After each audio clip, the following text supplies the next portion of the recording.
खुलुमबाय स्टुडिअ दं आं राजीव बसुमतारी आरो बे समाव बिटिसिनि सीएम हाग्रामा महिलारि बिथांनि दैदेननायाव जा साद' नमिनेटेड एमसिएलए गोदानै होनाय जादोंमोन। बे साद' नमिनेटेड एमसिएलए होनायाव मोनफानि उनाव मोनफा बेले बेजे जानायखौ एबा बेले बेजे फोसावनायखौ बे समाव नुनो मोननाय जादों, जेराव कच आरो राजबंशीनि गेजेराव आलादा आलादायै सानै एमसिएलए होनाय जादोंमोन, नमिनेटेड एमसिएलए होनाय जादोंमोन आरो बेखौ लानानैनो गोबां दान्थे बिदान्थे नुनो मोननाय जादों, जेराव बे समाव बिटिसिनि सीएम हाग्रामा महिलारि बिथाङा फोरमायदोंमोन दि जुदि थारैनो जुदि कच आरो राजबंशीनि गेजेराव आलादा आलादा होनाया गोरोन्थि जादोंब्ला बेखौ लानानै रायजो बेंगिरिनिसिम बे समाव एपिल खालामनानै बेखौ सुद्रायनाय जागोन होननानै बे समाव बाथ्रा बुंदों।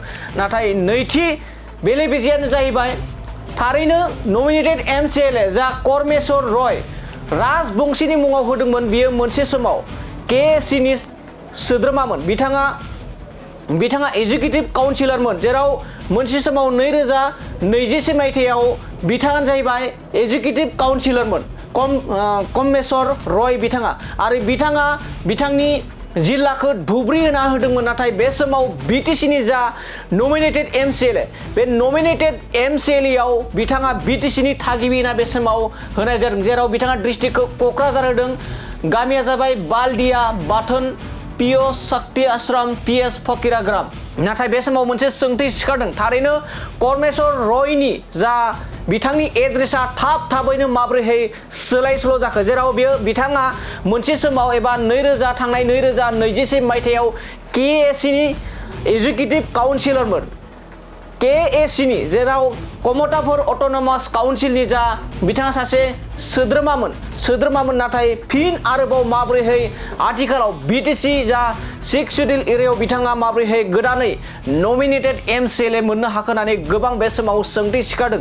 रायजो राजाया बे समाव सोंथि खालामदों, सासे केएससिनि एजुकेटिभ काउन्सिलर जेराव बिथांमोना आलादा खुंथाय दङ, बै आलादा खुंथायनि सासे सोद्रोमाया माबोरैहाय बिटिसिआव बिथाङा सासे नमिनेटेड एमसिएलए मोननो हाखो होननानै हाग्रामा महिलारि बिथांनि दैदेननाय सरकारनिसिम बे समाव सोंथि खालामदों। बे समाव फिन फोरमायबावोदि हाग्रामा महिलारि बिथांनि दैदेननाय जा बे सरकारा साद' गोदानै नमिनेटेड एमसिएलए होनाय जादों। बे एमसिएलए होनायाव गोबां मोनफानि उनाव मोनफा बेले बेजे नुजाथिदों, जेराव करमेश्वर रयआ मोनसे समाव धुब्री जिल्लानि होननानै बिथाङा केएससिनि एजुकेटिभ काउन्सिलर जादोंमोन।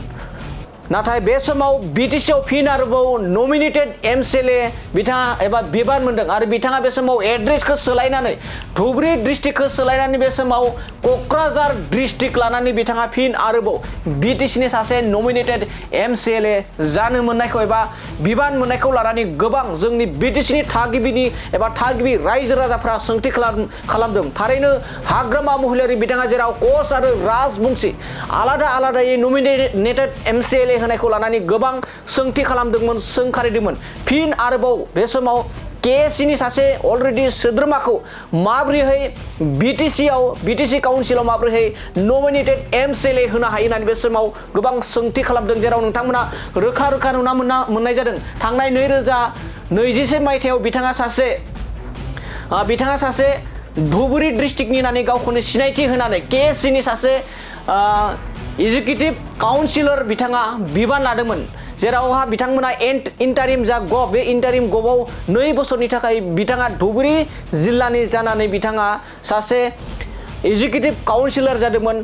फिन आरोबाव हाग्रामा महिलारिनि बिथांनि दैदेननायाव बिटिसि काउन्सिलाव माबोरै बिथाङा सासे धुब्री जिल्लानि जानानै डिस्ट्रिक्टखौ सोलाय सोल' खालामनानै माबोरै क'क्राझार डिस्ट्रिक्ट होनो हाखो, आरो माबोरैहाय बिथाङा नमिनेटेड बिटिसिनि एमसिएलए जानो हाखो होननानै गोबां ससियेल मिडियानि गेजेरजों सोंखारिलायनायखौ बे समाव नुनो मोननाय जादों।